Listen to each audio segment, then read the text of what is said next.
हम जो है आज जो स्टार्ट कर रहे हैं उसका टॉपिक का नाम है आईओटी सिस्टम मैनेजमेंट।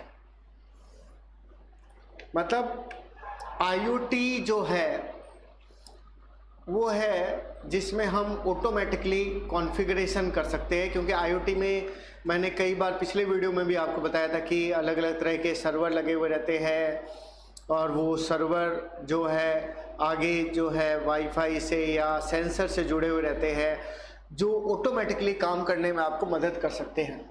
जैसे ऑटोमेटिकली दरवाजे का खुलना या ऑटोमेटिकली लाइट का ऑन ऑफ होना, ये सब चीज़ें आईओटी ही है। क्वेश्चन पूछा जा रहा है कि आईओटी जो सिस्टम है, चाहे वो कहीं पे भी लगा हो, किसी भी लेवल पे लगा हुआ हो, वो कैसे मैनेज हो सकता है। सबसे पहली चीज़ आपने क्या पाई? पहली चीज़ आपने देखी ऑटोमेटिक कॉन्फ़िगरेशन। मतलब जहाँ पे भी आप बात करेंगे वहाँ ऑटोमेटिकली काम होगा। ये नहीं है कि आपको लाइट ऑन ऑफ करनी पड़ रही है, दरवाज़ा ऑटोमेटिकली ऑन ऑफ अपने आप बंद खुल रहा है। कोई भी चीज़, चाहे वो ट्रेन का सेंसर है, किसी भी चीज़ का है। Monitoring operational and statistical. कई जगह ऐसी होती है कि जहाँ पर हमें जो भी हमारी सूचनाएं हैं उसके डेटा को हमें कलेक्ट करना पड़ता है। जैसे टेम्परेचर जो है उसको हमें कलेक्ट करना पड़ सकता है। ऑपरेशनल जो डेटा है, स्टैटिकल डेटा बनता जाता है, वो भाई आज टेम्परेचर क्या था, कल बारिश हो सकती थी क्या, ह्यूमिडिटी कितनी है, ये सब चीज़ें। मेन चीज़ यही है कि जब ऑटोमेटिकली काम होगा, मॉनिटरिंग होगा, तो उसकी रिलायबिलिटी भी सही होनी ज़रूरी है। हम लोग उसका कॉन्फ़िगरेशन भी करते हैं। हो सकता है कि हमें कई सिस्टम पर एक साथ कॉन्फ़िगरेशन करना पड़े, मल्टीपल सिस्टम कॉन्फ़िगरेशन भी हो सकता है। कॉन्फ़िगरेशन का मीनिंग क्या है कि भाई कई फाइलें हैं जो ऑटोमेटिकली काम करेगी, वो कहलाता है कॉन्फ़िगरेशन। इसके बाद में रिट्राइविंग और रीयूजिंग कॉन्फ़िगरेशन। मतलब जो भी आपकी सूचना है उसको आप कॉन्फ़िगरेशन भी आप कर रहे हो और रिट्राइव भी आप कर रहे हो, उसको प्राप्त भी आप कर रहे हो। तो कुल मिला के अगर बात करें तो ऑटोमेटिकली काम होना चाहिए, हमारी सूचनाएं लगातार मॉनिटर होनी चाहिए, उसमें रिलायबिलिटी होनी चाहिए। कॉन्फ़िगरेशन जो है वो बड़ा हो सकता है, ज़्यादा से ज़्यादा एरिया को कवर कर सकता है, कई फाइलें हमें कवर करनी पड़ सकती हैं। अब अगर हम लोग बात करें तो ये हमारे आईओटी वेब मैनेजमेंट और डेटा मैनेजमेंट, इन दो जगह हमारी यूज आती है। इसमें हमें सिक्योरिटी, रिलायबिलिटी, स्केलेबिलिटी, इन सबको मेंटेन करना पड़ता है। अब बात आती है कि ये मैनेजमेंट अगर हम लोग बात करें तो आईओटी का जो डिवाइस मैनेजमेंट है उससे संबंधित अगर हम बात करें तो ऑनबोर्डिंग का मतलब ये है कि हम लोग स्मार्ट डिवाइसेस यूज करते हैं जिसमें किसी भी प्रोजेक्ट को प्रोसेस किया जा सकता है। ये एक इंटेलिजेंट सिक्योर सिस्टम प्रोवाइड कराता है, उसमें डेटा को कॉन्फ़िगर करते हैं और ऑथेंटिकेशन का यूज़ करता है। अब आपको ये समझ नहीं आ रहा कि बात किसकी चल रही है। मतलब कई बार आप ऐसा देखते हैं कि कोई सिस्टम होता है जहाँ पर आप अपना थंब का एक्सप्रेशन लगाते हैं, आपके पासवर्ड है, आपकी यूज़र नेम है, वो सारी जानकारी हमारी क्या होती है, स्टोर होती है। तो वही सेम बातें ऑटोमेटिकली कॉन्फ़िगर होना चाहिए, सिक्योर सिस्टम होना चाहिए, ऑथेंटिकेशन होना चाहिए, वो सब चीज़ें उसमें शामिल हो जाती हैं। अब आता है कॉन्फ़िगरेशन। कॉन्फ़िगरेशन का मतलब क्या है? हमारा जो भी सेंसर है वो इंटरनेट का उपयोग लेता है, जैसा कि मैंने आपको शुरू में ही बताया था, और उसका ही मैनेजमेंट हमें सक्सेसफुली करना पड़ता है। तो ये हमारा कॉन्फ़िगरेशन कहलाता है।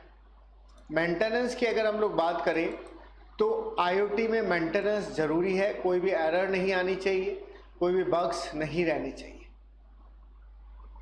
तो ये ज़रूरी है कि हम सॉफ्टवेयर को क्या रखें, अपडेट रखें।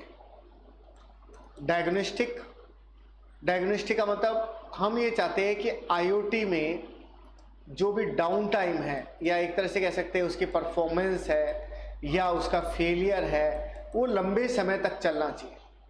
तो वो कैसे होगा? डायग्नोसिस से होगा। लगातार आप अगर उसको मेंटेन करेंगे तभी ये काम हो सकता है। अब एंड ऑफ लाइफ मैनेजमेंट, आपको वही पूरे कंप्लीट लाइफ में उसके फेलियर का ध्यान रखना पड़ता है, और ये भी है कि वो कॉस्ट इफेक्टिव होना चाहिए। मतलब आपने ऑटोमेटिक सिस्टम यूज़ तो कर लिए, लेकिन ऐसा ना हो कि वो ऑटोमेटिक सिस्टम ख़राब हो जाए, उसका मैनेजमेंट रखना ज़रूरी होता है। IoT की आवश्यकताओं की अगर बात करें, अगर ज़्यादा डेटा होगा तो ज़्यादा अच्छा डिसीजन लिया जा सकता है। मतलब कोई सूचना अगर कम मात्रा में अगर आप देंगे तो उससे क्या होगा, आप सूचना कम मिलेगी तो उसके अकॉर्डिंग वो कम काम कर पाएगा। जैसे रेफ्रिजरेटर है, उसको पावर भी चाहिए, टाइम भी चाहिए, टेम्परेचर भी चाहिए, सारी चीज़ें चाहिए। इसी तरह से आपको एबिलिटी होनी चाहिए ट्रैक करने के लिए, मॉनिटर करने के लिए, आप डेटा को ट्रैक कर सकते हैं। वही सेम बात, ज़्यादा डेटा कैसे मिलेगा, ज़्यादा सेंसर से मिलेगा, ज़्यादा डेटा होगा, ज़्यादा अच्छी सूचना ली जा सकती है, अच्छी क्वालिटी को मेंटेन किया जा सकता है। अगर हम ऑटोमेटिकली काम करते हैं तो क्या बेनिफिट होता है, हमारा समय बचता है, हमारी कॉस्ट बचती है। जैसे कि हम ये कह सकते हैं कि ह्यूमन एफर्ट जो है हमारा, वो हमारा क्या हो जाता है, कम हो जाता है। Increase efficiency by saving money and resources, हमें मनी को भी बचाना होता है, रिसोर्स को भी बचाना होता है। मतलब कैसे बच सकता है, जैसे मान लें आप किसी रूम में हैं, उसे बाहर निकलेंगे तो लाइट ऑटोमेटिकली ऑफ हो गई, आप कई बार भूल जाते हैं, तो वो कॉस्ट सेविंग मेथड होगा। बाइक है, ऑटोमेटिकली ऑफ हो जाए, ऑटोमेटिकली स्टार्ट हो जाए, बहुत सारी अपना हमारा AC है, तो ये सब चीज़ें हमारे कॉस्ट को बचाती है। Better quality of light, light की बेटर क्वालिटी रहती है।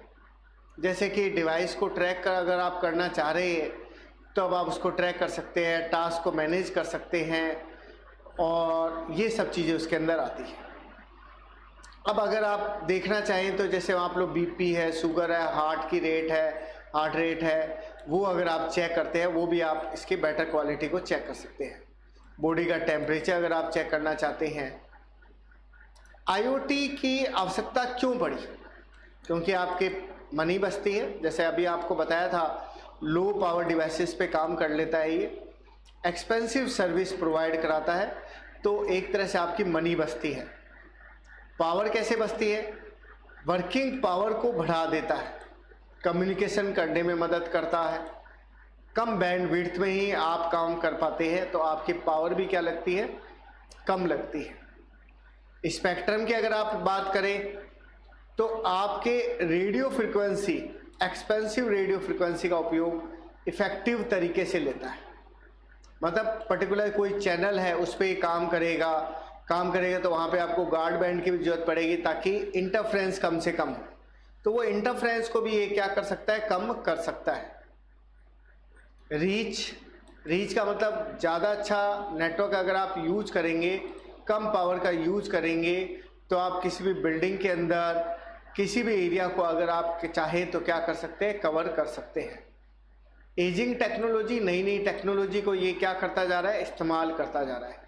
तो ये कुछ रिलेटेड टॉपिक हो गए, वो हो गए हमारे किससे, IoT से रिलेटेड हो गए।